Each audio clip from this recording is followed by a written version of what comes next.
Every youth can be a success story if they're given the right opportunity and support. Therefore, I think it's important to journey with them through their ups and downs and to always believe in them. Melting Pot recently collaborated with Trybe, which is a social service agency in Singapore, who are advocates for youth facing adversities, presenting a very special Season 9, the Trybe Series.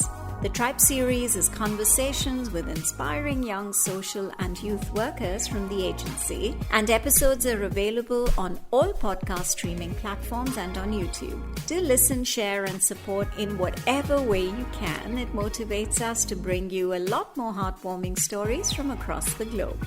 Support for this series comes from GIG International School, Singapore, and the GIG Professional Development Center, part of the prestigious CIA group, who promote innovation and experiential study techniques for nurturing independent learners, be it students or be it teachers. Explore their offerings even as they continue to set standards in pedagogy, teacher training, and future skills development. Hi, today I'm in conversation with Esther Chen. Esther is senior social worker and she heads casework and the counseling department for the Trybe. Thank you so much for joining me today, Esther. Hello, Payal. So Esther, what is Trybe and, the mission, the vision, and also what's the team structure? Wow, okay. So Trybe is an organization that works with youth, mostly youth at risk. And really our mission is to see every youth become a success story. And when we say success story, we're looking at successes being defined by themselves, not by how, their social worker or their family may define it, but, them being able to carve out a future for themselves, something that is within some kind of, norms, as long as, they're not like engaging in antisocial behaviors. That's really our goal, right? To see young people thrive and become the best versions of themselves. Team structure. So Trybe runs quite a number of services. The service where I'm based at is in the Singapore Boys Hostel. And so basically it's an institution that houses probationers, so boys who have been placed on a court order to reside within an institution and basically undergo some rehabilitation back into the community because of some offences that they have committed. We have a community arm that also has several services. They have one that is involved in the rehab and reintegration of youth offenders. The other one is outreach and intervention service. So that's where they deal with youths who present with challenging issues. Referrals may come in from the school, or based on outreach efforts, the workers, they identify youths who may be in need of some kind of support. Yeah, so we do have quite a varied team in terms of the types of professionals that are on the team, mostly social workers working with the youth. But in hostel we also have care staff. So these staff are the ones who are really in contact with the boys 24/7. They take care of the boys' basic needs such as their living environment, making sure that they've got enough to eat, ensuring that their programs, their day is filled with engagement. So, boys who go to school, ensuring that they get to school on time, that they are going for all their other activities outside of school or within the hostel. We also have youth workers who then engage the boys outside of all these activities when they get back from school or when they get back from work. And youth workers also run some skills-based programs with the boys to help them to regulate their emotions, make better decisions, that sort of thing. Quite extensive, I would say. Yeah. I mean, it sounds like it. So I was actually going to ask you the difference between a caseworker, a youth worker, and a social worker. But I think you've sort of, at least the role of a youth worker, you've already explained. So what would be the difference between a social worker and a caseworker? What are do they need to have similar qualifications or different qualifications, and what exactly is their role? Right. Okay, so in some agencies, social worker and caseworker are used interchangeably, mostly because perhaps the individual may come from a different training background. So Of course, a social worker will be trained in social work. A caseworker may have perhaps been trained in psychology or counseling, but performs the functions of case management. So this is where it gets a bit technical. Yeah. Because I mean, you can't call, I mean, if I'm a psychologist, I wouldn't want to be called a social worker. So by and large, these terms are used interchangeably, but mostly their functions are similar, at least within the hostel. So the social worker would then be looking into working with the family and the boy as an individual.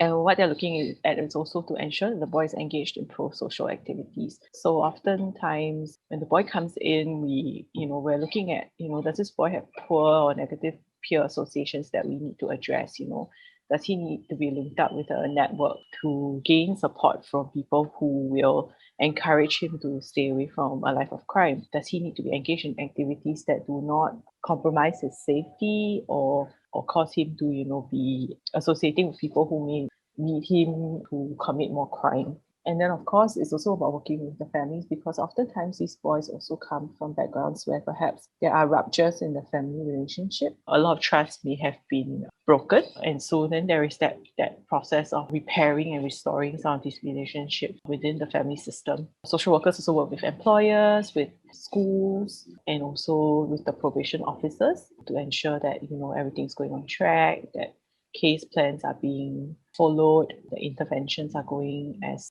planned. Okay. Yeah, that's interesting. I mean, that's very well defined roles for each segment of people. How do you identify the youth? Does the family approach you? Do you get approached differently? I mean, how is it that you would have, say, a particular youth getting enrolled or becoming a part of your program? There must be some methodology to it. Am I right? Well, actually, there isn't quite a methodology per se, because all these boys are here on a court order. So this I is see. not, Okay. So our institution is not an institution where, a family can say, please take my kid because I can't deal with him. He must have had commit something severe enough in order for him to be picked up by the juvenile justice system. And within that system, he must have been assessed to be not suitable to be placed at home for, variety of reasons. Sometimes it's because his peer associations are so negative to the point where if he doesn't get placed in a more structured environment, there's very little chance of him being rehabilitated. Sometimes it's also about the home environment. Some of these boys come from families that have a lot of stresses, or they have what we call high needs. So parents' priorities are often stretched and having to be in many places. And so dealing with some of the behaviors that the youth presents can be challenging for them. And then the court may decide, okay, let's place this boy in an institution while he works on, being rehabilitated. This is where the social workers come in too, because then we're looking at the family system and saying, okay, what's going on here? How do we, help sort things out a bit to reduce some of the stresses, to address some of the needs that the family may have so that they can better supervise their child. Yeah, no, that makes complete sense. So typically, what would be the duration on an average, from the time that a youth comes to you and to the point where he gets rehabilitated? So generally, what is a typical length of time for that to happen? Or do you have like specifications as to, the fact that you would be there for the youth for a period of 1 year, or it could extend longer depending on the need of the youth? Because I guess every case would be unique in a sense. Yeah, you're right in that every case is unique. However, because their length of stay is also guided by legislation, so the maximum stay that they can have in the hostel is 12 months. So usually most boys come in for a period of 12 months. I've seen some boys only being ordered for a period of 6 months or 9 months. So usually what happens is that just a few months before the boy is about to be discharged, we link them up with our colleagues from the rehab and reintegration side of things to place them on a program, like an aftercare program. And that's where our colleagues over there then, beyond the 12 months where the boy is in the hostel, he continues to have support Okay. outside of hostel. Yeah. Okay. So, I mean, have you, in terms of the reintegration of the boys into society, is that hard? Both, how do you see it in your experience? How have you seen it sort of happen, the progress of it? You're talking about, whether or not Of the youth that come yeah. out of the boys' hostel, them to get reintegrated into society, as in, maybe go back to their families or find employment. How hard is it for that process to happen? You're listening to a fusion of stories recounted for the first time ever by some fascinating people from across the globe with me, Payal, on this very unique and special podcast series, Melting Pot. Actually, I think that oftentimes the reintegration to their activities it's a fairly, well, I won't say it's entirely smooth, but because often these boys, when they come in, they're also engaged in some kind of activity. Like, they may already be school going, but perhaps their attendance isn't very regular. Right. But upon coming into hostel, there is structure, they need to comply to certain conditions of their order. Then, we start to see attendance improve, performance in school, of course, then some, does pick up. So I would say those aspects are not so difficult. It's more, I guess, for them, often it's also about shaking off some of the labels that have been put on them. Yeah. And trying to make sense of, where they were before they were placed in hostel, and then, who do they want to be? What sort of futures do they envision for themselves? Do they have enough skills and resources in order to make that happen? I think that's where the uphill climb is for a lot of the boys. And so, which is why actually the period that we spend in hostel is so crucial, because the types of activities that they get exposed to, they get an opportunity to be engaged in, all that can provide, I guess, some perspective for them, like, oh, I'm good at this, or, I actually have an interest in this area, and maybe this is something that I want to pursue. And that's where then, doors can open for them. Yeah. And Yes. and then Basically, it's, I think, two things that I pick up from what you're saying is, one is that it gives them an opportunity to something that they may not have thought about earlier, gives them an opportunity to actually explore their mind and see, there could be some interests that it never occurred to them that they may have. That's one. And two, there's a structure which probably they haven't had, and which has led up to all of what they've been involved in. So it just giving them that direction and the sense of self, I think, is probably what gets provided to them. I mean, that's my understanding of what you've been saying. So yeah, you're right in that there is a lot of attending to the self of the boy, right? Like, who is this boy? What's he interested in? What's his background like? Are there things about his past that need to be explored further, and to help him to make sense of, or to help him to heal, in order for him to get ahead in life. No, that's I mean, it's amazing what the tribe is doing, and I'd be really interested to know how you got involved in this, with the tribe. So I got involved with Trybe sometime about maybe a year and a half ago. And basically, I've been a social worker for, like, has it been maybe 16 years? Oh, okay. And and this whole time I've just been working a lot with people and children and families. So you were working independently? No, I've worked with several other agencies. Okay.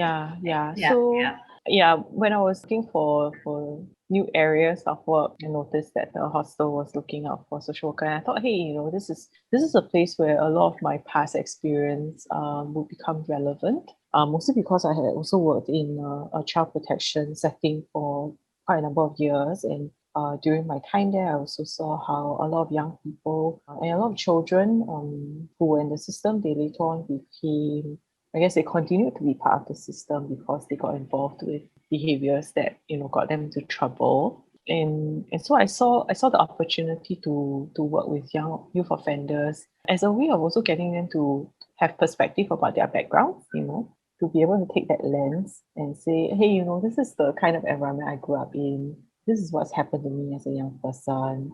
I've done some things, and to help them to gain some perspective and to in some ways have a bit more compassion for themselves, to not be so hard on themselves, and to be able to say, I deserve to give myself a chance, and I deserve to give myself an opportunity to do well. Yeah, so that's how I got involved. I thought, this would be a great place to help young people, kind of reframe their experiences as a young person. Okay. Yeah, that's interesting. So is that something that, because you've obviously been doing this for over, like you mentioned, 15, 16 years, is it something that you always wanted to do? And is that why you studied social work? Or what inspired you personally to become a part of this? Because it's very intense. And obviously, when you start engaging with someone and then you see it through, it must be a very humbling and at the same time gratifying experience. So to answer the first part of your question, how I got involved in social work was when I first left school in my early 20s. I actually wanted to become a teacher, but teaching school didn't want me. So yeah, actually, I mean, on hindsight, I always say that it's a good thing. Yeah. But yeah, so teaching school didn't want me, and I was just kind of like thinking to myself, okay, like what are some other jobs I could explore? And then I worked in an after school care for a short period of time, and it was there where I saw like the needs of the community. There were a lot of kids who were being placed in after school care who came from really, really complicated backgrounds, and every day after school they would come in and they would have like so many stories to say about what was happening in their homes. Yeah. Or in the environments that they were part of. And I thought to myself, what else can be done for these kids? And so then I started to look around, and I decided, hey, maybe social work would be something interesting for me to study and to explore. And so that's how I got started. So I took up my social work degree. And ever since then, it's just been a great fit for me. I mean, it's in line with a lot of what I believe in as a person. Yeah. So you basically found your calling. Yeah. Yeah, which is so incredible. I mean, and for you to continue to do all the good work, again, like I said, must be really, it must be very fulfilling. And yeah, it's been so incredible talking to you, Esther. Thank you for your time. Thank you. Thanks so much, Payal. Yeah, you take care and keep up the good work. Thanks. All right. Thanks. Okay. Yeah. Thank you. Bye-bye. For more weekly conversations, do listen to Melting Pot on Spotify, Apple, and Google Podcasts. Follow us on YouTube and on Instagram at Podcast Melting Pot. So until the next episode, this is Payal signing off.